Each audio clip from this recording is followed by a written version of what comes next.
interessante, uma operação complexa, criativa, que vai gerar polêmica, com certeza, mas tenha ouvidos abertos, pelo menos para ouvir as explicações do gestor e entender bem tudo que está acontecendo. Eu, como começo essa entrevista, que você vai ver daqui a pouco, falando, como professor, eu gosto de observar e achei muito interessante a operação. Agora vamos, evidentemente, ouvir todas as opiniões. Vamos lá. No dia 28 do 9, o Vila Olímpia Corporate, que é o VELOL 11, administrado pela Oliveira Trust e gerido pela RB Capital, o fundo tem só 3.492 cotistas. Mas você vai ver que esse fato relevante envolve 3 fundos e os outros 2 têm muito mais do que isso.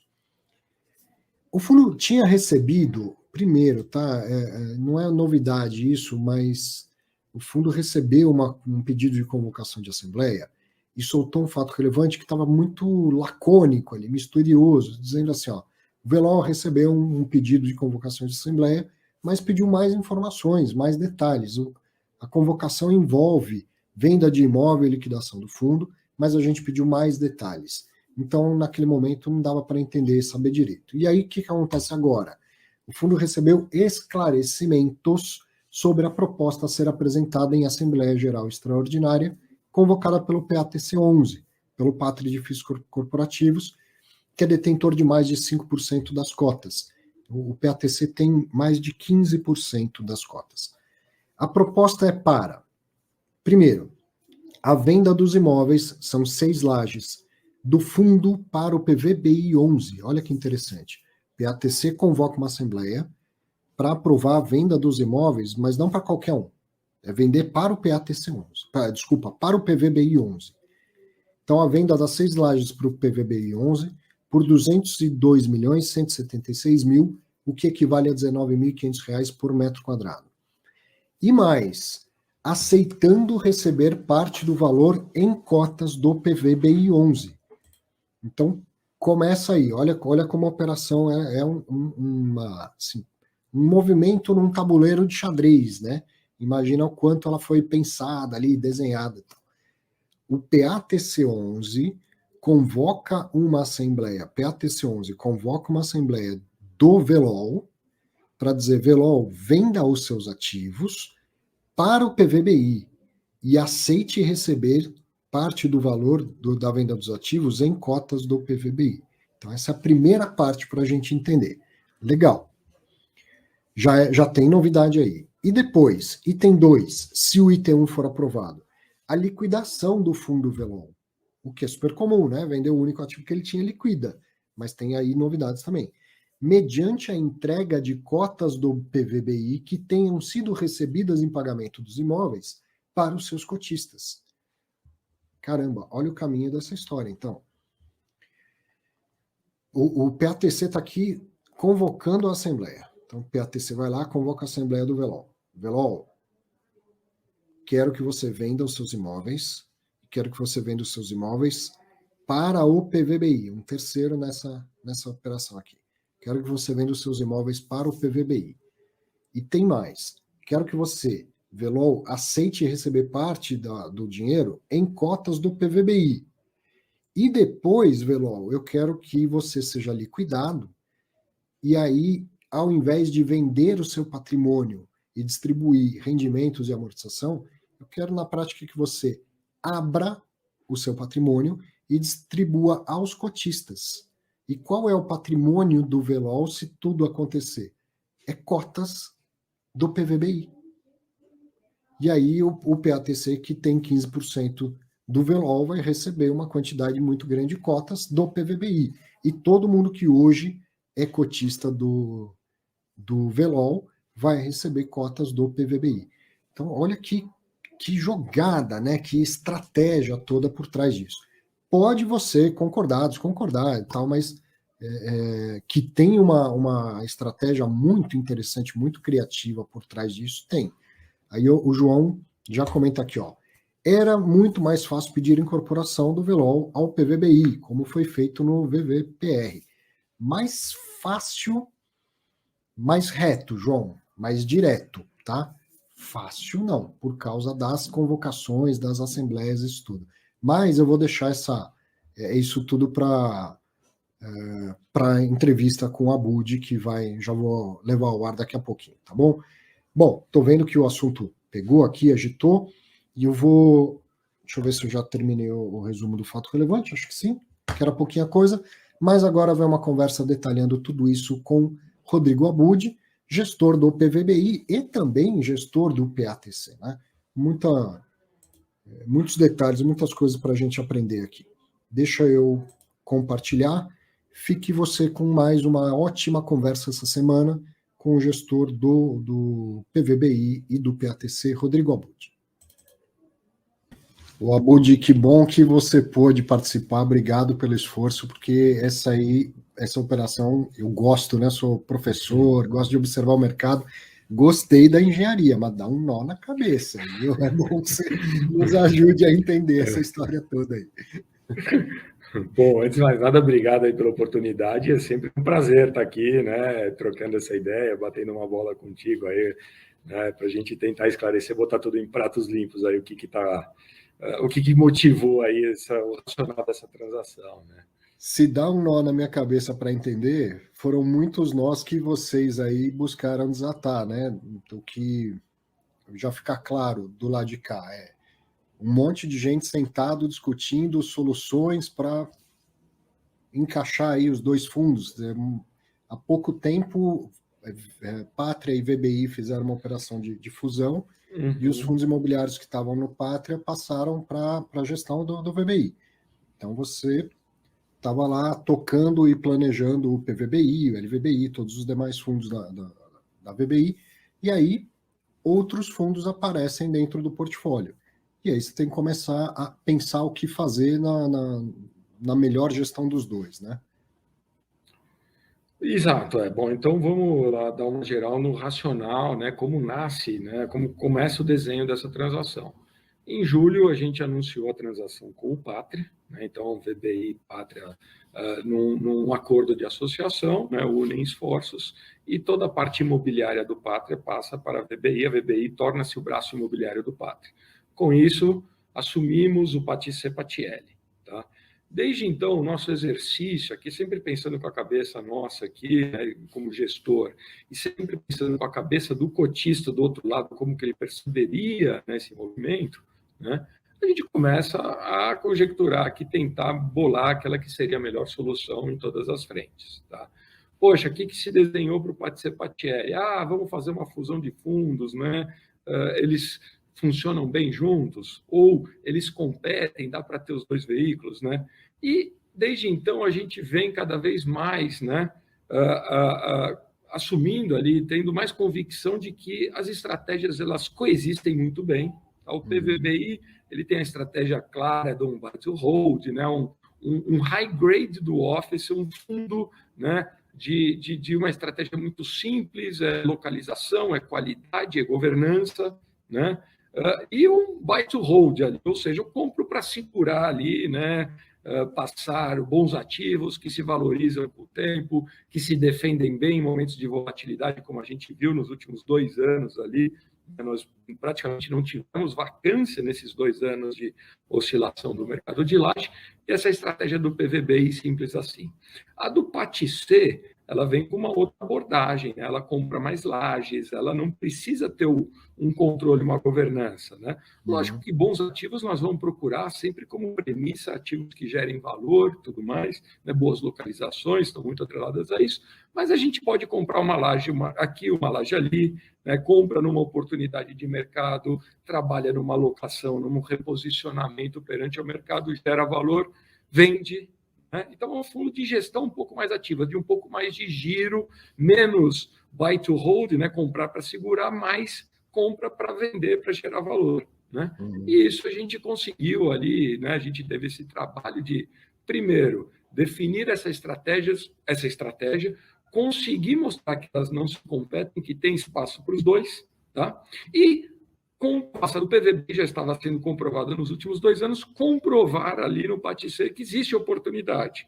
Nosso primeiro movimento, poxa, vendemos a laje do Icon lá, né? Numa condição interessante, gerando valor para os nossos cotistas do PATC.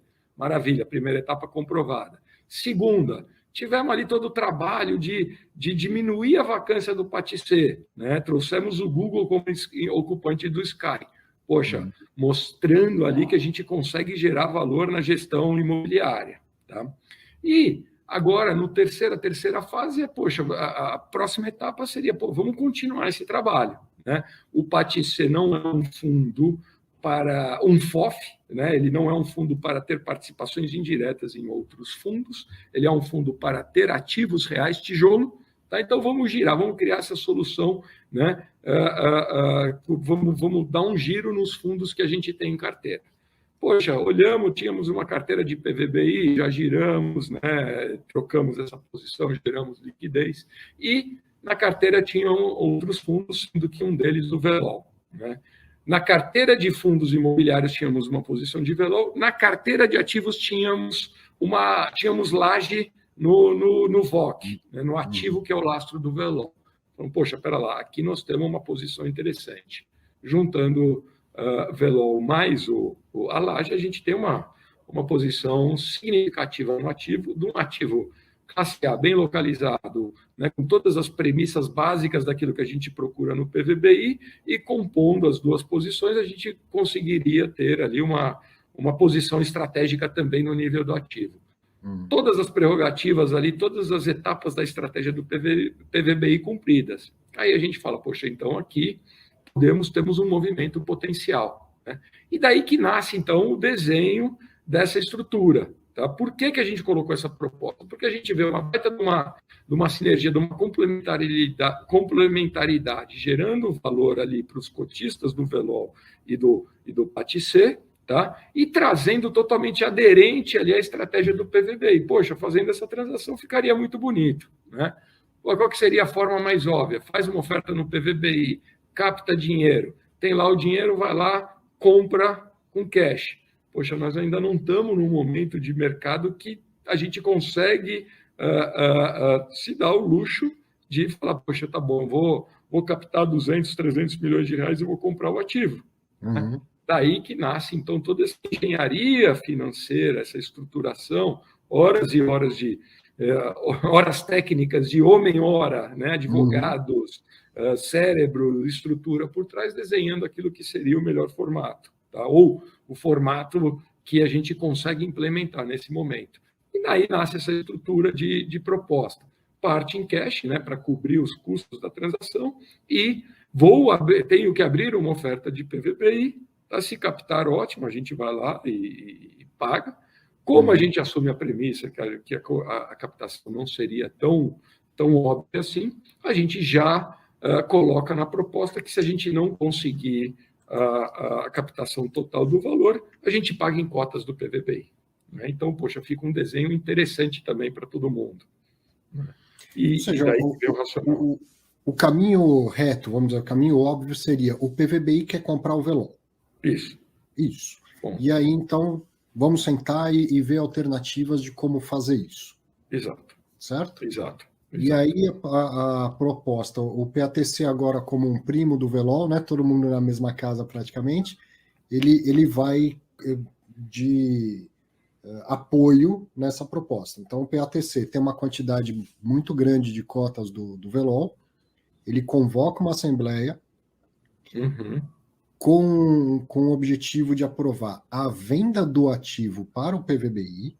Exato. E também que o VELOL aceite receber em cotas do PVBI, caso o PVBI não tenha dinheiro para pagar. Isso. E liquida-se o fundo também. Tá? Também liquida o fundo. Liquida o fundo. Tá? Isso. Então, aí tem um outro detalhe muito interessante.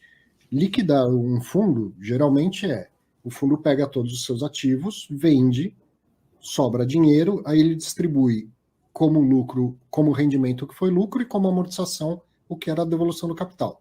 No caso da liquidação do VELOL, a proposta é: vamos abrir um fundo que é fechado, não é isso? E fazer ele distribuir em patrimônio. Então, primeiro eu vou transformar o patrimônio dele de tijolo em cotas do PVBI. Exatamente. E depois ele poderia vender as cotas do PVBI, fazer dinheiro e distribuir. Mas a ideia é: vamos abrir, tirar as cotas lá de dentro e entregar para os cotistas. Entregar para o cotista, exato. né? Sendo que o PATC é provavelmente o maior cotista do VELOL. É um dos grandes, exatamente. Mas o racional por trás é exatamente esse. Então, assim, o VELOL é um fundo para ter ativo, né, o ativo tijolo. Então, a gente abre, né, o leque, deixa ele ter cotas e, para liquidar o fundo, você distribui essas cotas na proporção que você tem aí, né, do fundo em si, do ativo em si. Tá? O PATC é um dos grandes, tem outros, né? Assim, dá para ver que tem alguns fundos com posição relevante. Tá? Então, por isso que a gente coloca, por isso que a gente pede, fala, olha, faz sentido para a gente, por favor, deliberem em assembleia se faz sentido para todo mundo. Nós, de uma certa forma, estamos confortáveis aí, tá? Então, essa é o... Porque se fosse liquidar o fundo da forma tradicional, então o VELOL teria que vender as cotas do PVBI que ele vai receber. E aí ia derrubar a cotação do PVBI, o que não interessa também para o VBI e para o Patria. Exato, para ninguém ali. Então, pessoal, segure. Você é um investidor de laje, de office, você está no VELOL, o VELOL continua a existir, não é que o VELOL sumiu, tá? Você agora passa a ser cotista de VELOL e outros ativos condizentes com o racional de VELOL dentro do fundo PVBI. Tá? Então, basicamente, esse é o desenho que se fez dessa estrutura, dessa proposta. Tá? É criativo, é uma coisa assim, um pouco diferente do tradicional, mas esse é o nosso trabalho aqui também como gestor, né? Vamos gerar valor para os ativos em si, para os fundos, né? Vamos ser criativos e tentar fugir um pouco do óbvio. Mas foi daí que se desenha essa estrutura. E eu vou perguntar, estou colocando aqui na tela o documento, a convocação, uma pergunta agora mais sobre o preço. Quer dizer, tem mais detalhes, é bem amarrado essa proposta, né? A venda só pode acontecer para o PVBI, né? O ativo do VELOL não pode ser vendido para nenhum outro, exceto o exercício de direito de preferência dos atuais inquilinos, né? E o preço considera o valor de R$ 19.500 um metro quadrado. Exato. O preço é adequado para as duas partes? Assim, você é comprador do ativo, você quer pagar barato. Sim. Exato. Mas, assim, bom, primeiro falando, né, da estrutura em si, poxa, a cláusula de exclusividade é normal, né? Ninguém vai colocar uma proposta e falar, você tem o direito de pegar minha proposta e ficar distribuindo ao mercado. Então, isso aqui é um praxe de mercado colocar, olha, eu quero a exclusividade na transação, tá? E com relação a preço, assim, a gente foi muito pautado por aquilo que a gente vê de mercado, tá? Então, quando a gente analisa, poxa, qual que é o valor, qual que é o patrimonial do VELOL, né? A gente não quis fazer nada ofensivo para nenhuma das partes. A gente, uma transação só acontece se ela for fair para ambos os lados, tá? Então, assim, poxa, olhando, está no preço? Está no preço. Tá? É um preço que vale a pena? É um preço que vale a pena. Ah, poxa, mas eu acho que vai valorizar. Maravilha, eu estou te dando o direito de continuar carregando esse ativo dentro de um outro fundo que tem outros ativos que também vamos assumir que possa carregar numa andada do escritório. Então, eu mantenho, tá? Eu fico com aquilo ali. Tá? Poxa, acho que o preço foi bom demais. Então, tá bom também, você tem uma cota ali, um fundo mais líquido, um fundo maior, maior porte, tudo mais, né? Mas você tem a prerrogativa ali, a discrecionalidade com o seu montante, com o seu recebimento, de falar, poxa, não, acho que poderia pegar mais valor. Ótimo, eu não vendo, eu vou capturar esse valor, eu vou continuar nesse fundo, eu vou olhar os outros ativos e falar, poxa, está dentro de um todo, eu acredito no Office, uma retomada do Office em 2, 3, 4 anos, que vai gerar mais valor. Ótimo, eu carrego cotas do PVBI, né? Ah, não, eu queria liquidez. Poxa, você tem um fundo agora de 1.200 bi de patrimônio, com um volume diário de negociação da ordem de 4, 5 milhões dia, que eu também consigo gerar algum tipo de liquidez. Então, a gente dá, é muito democrática, assim, dá o direito do cotista, né, de definir ali os próximos passos dele.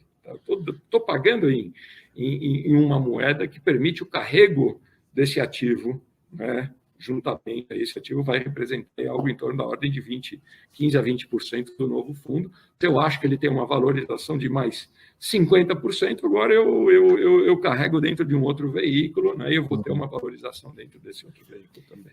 Agora, essa exclusividade, ela blinda de concorrência. O mercado todo está vendo a operação. A Red, a RBR e o Credit Suisse, todo mundo podia também fazer uma oferta, falar, eu pago 20 mil, eu quero e pago 20 mil metros quadrados. A gente coloca aqui para deliberar, se aceitarem, tá? Se o mercado aceitar, ele tem que dar essa exclusividade. Se ele aceitar, falar, eu aceito, mas eu quero mais, isso, assim, nenhum problema. Nem se eu pagar assim, em cash, né, ou eu estou sempre colocando aqui, como eu tenho interesse comprador, falou, ó, minha proposta está na mesa, em aceite, passamos aqui a uma negociação, aqui aos trâmites normais de uma transação imobiliária. Tá? Então, esse é o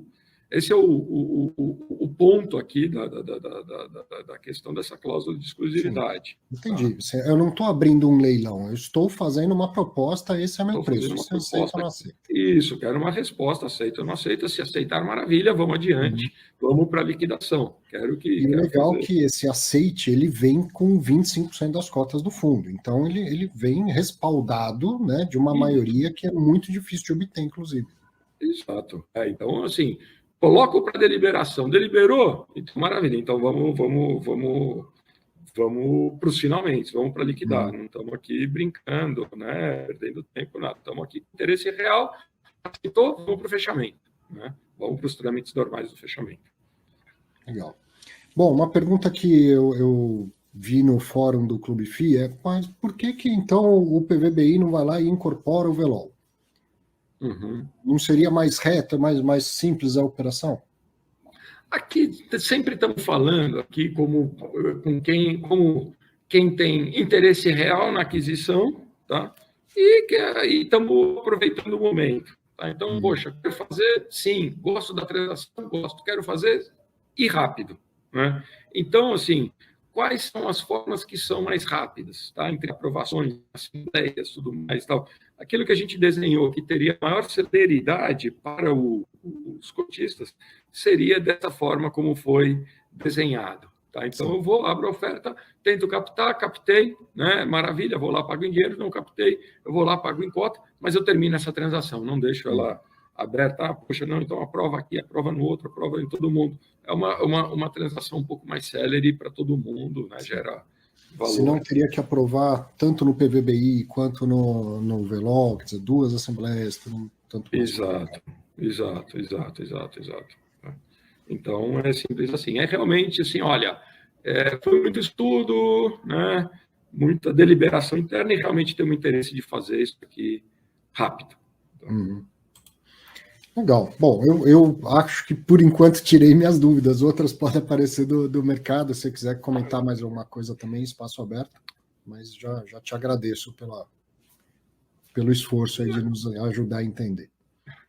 Imagina que nós estamos sempre à disposição, como você sabe, assim, total abertura para fazer os questionamentos. Tá? Eu acho que a gente cobriu os principais pontos, né? Mas estamos sempre disponíveis também nas plataformas. Ali. Qualquer dúvida, ó, o site do PVBI 11, do PATC, enfim, estamos abertos para resolver, aí, dirimir qualquer dúvida que possa ter permanecido por qualquer um dos cotistas. Tá? Aqui é sempre um livro aberto, aqui é um prazer e uma honra para a gente estar participando desse bate-bola e esclarecendo as dúvidas. Prazer é nosso. Obrigadão, Abud, um abraço. Imagina, obrigado a você, um abraço. Também muito interessante da gente observar, né? Eu vou, antes de fazer qualquer comentário, essa entrevista foi gravada na quarta ou na quinta-feira, e depois, no dia seguinte, o Abud me mandou uma mensagem, um complemento, que eu vou aqui, ó, aspas mesmo, tá? Vou pôr na tela para você, ó. Só complementando uma informação importante sobre a aquisição do imóvel versus a incorporação do fundo, para o cotista do VELOL, é muito melhor a compra do ativo, distribui o pagamento mesmo em cota como dividendo. Então, vamos entender melhor aí. Ele está, como a operação envolve 3 partes, né? Dá esse nó na cabeça. Mas o que ele está dizendo? para o cotista do VELOL, ele vai receber em cotas, ao invés de receber lá o rendimento, a amortização, eventualmente pagar imposto de renda. Então, o VELOL desaparece, mas sem o efeito de ter desaparecido, né? Porque na prática ele acaba sendo ali incorporado, vamos dizer, pelo PVBI. E por que não incorpora direto? Justamente para ser mais rápido, mais célere e evitar uma das assembleias. E aí o cotista do VELOL, ele vai receber cotas do PVBI. Se ele quiser vender, ele vende. Se tiver lucro, ele vai pagar imposto de renda. Agora, se ele não quisesse vender, ele continua cotista do PVBI e não é forçado a fazer um pagamento de imposto de renda nesse momento, se não fosse a intenção dele ficar sem as cotas do fundo imobiliário e tal. Lógico que o VELOL vira, né, deixa de existir, mas numa liquidação tradicional de fundo, que é assunto que pediram para eu comentar, vou comentar daqui a pouco do KIMP 11, o fundo ele encerra, todo o patrimônio dele é vendido, o patrimônio se transforma em dinheiro, então, e aí uma parte desse dinheiro é lucro, distribui como rendimento, outra parte é devolução do capital, distribui como amortização de cotas. Se amortiza tudo, a última amortização é chamada de resgate e tem que apurar. Todos os cotistas têm que ir lá a informar o seu preço de compra ou mandar suas notas de corretagem, procedimento cada administrador adota como quiser, e aí o administrador apura, esse aqui está tendo lucro, está recebendo mais de amortização do que pagou pelas cotas, então vou reter 20% de imposto de renda dele e tal. O outro, está tendo prejuízo, eu não vou reter, só que aí isso não compensa no futuro com outros lucros e tal. E aí o que ele complementou? O cotista do VELOL ele vai receber em cotas, este lucro da operação vai ter sido transformado em cotas também, e depois ele segue cotista, vende se quiser, mas não é uma venda forçada para todo mundo, né? Achei assim, realmente uma coisa criativa, uma engenharia interessante. E o mais interessante de tudo isso é a estrutura da regulamentação dos fundos imobiliários. O gestor pode propor o que ele quiser na Assembleia, mas precisa de aprovação de 25% dos cotistas, né?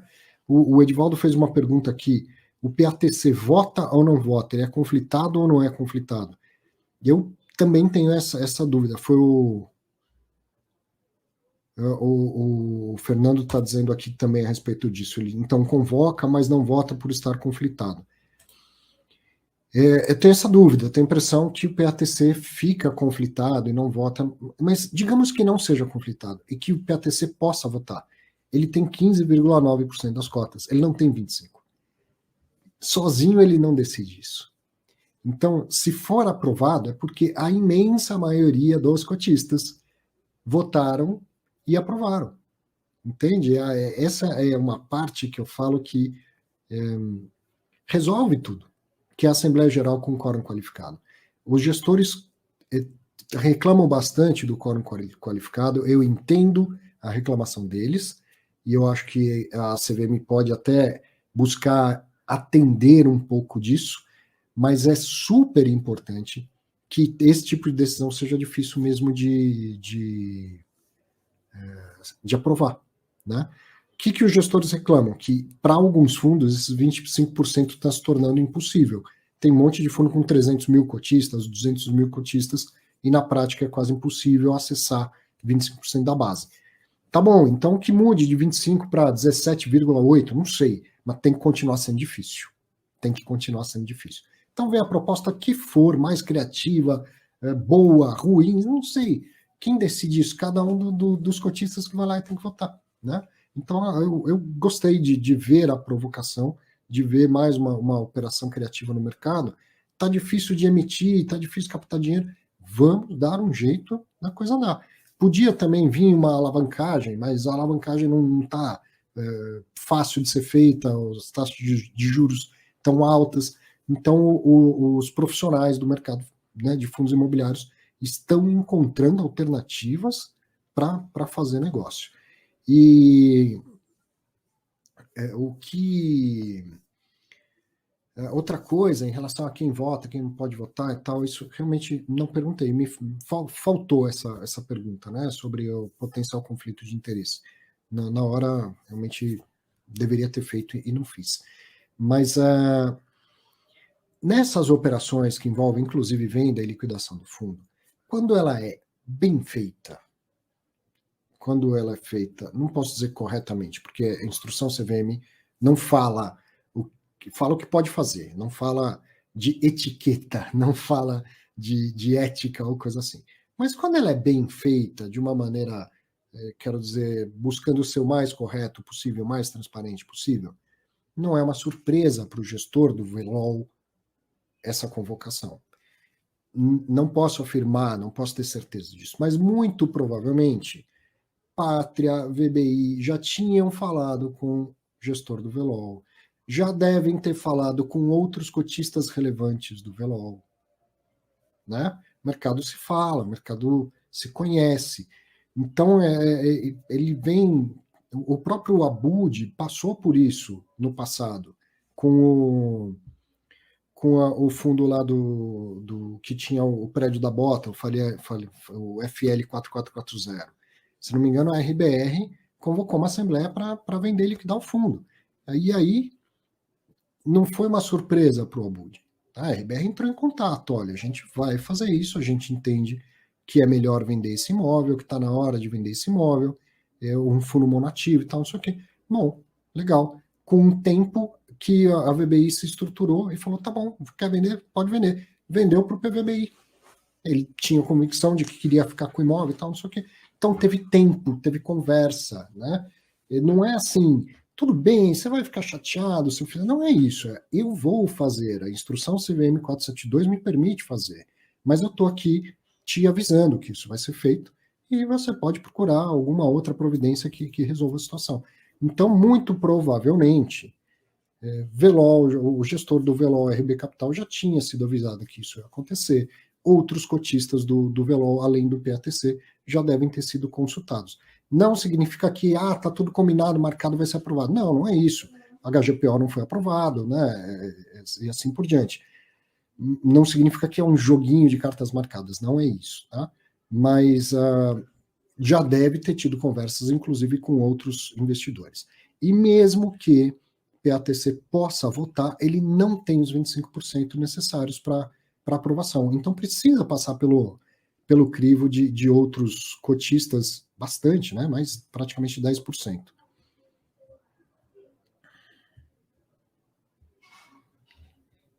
O que está rolando aqui, o André? Marcos, muita com direito a foto dos prédios em cinza e musiquinha triste. Caramba, agora eu não entendi nada. Estou aqui raciocinando essa operação. Parece quando a gente tem que explicar em sala de aula pela primeira vez o que é aluguel de cotas, que envolve três partes no mercado financeiro. Então, vocês estão aí batendo papo e eu não peguei. Daqui a pouco você explica melhor, André, por escrito, ou entra aqui pelo link, que a gente fala melhor aí do que você está trazendo. Bom, da semana com essas duas operações mais desenhadas, mais engenharias, e que bom, né, que a gente no Fatos Relevantes tem essa oportunidade de reunir todo mundo, ouvir opiniões, mas principalmente ouvir o gestor. E é isso que é importante, a gente está de ouvido aberto. Claro que você chega com uma opinião. Ouça, você pode manter a sua opinião, ou pode, parcialmente pelo menos, mudar, né, aquilo que você tinha pensado ainda. Não é fácil entender a conversa do fundão, não, Paulo, nada.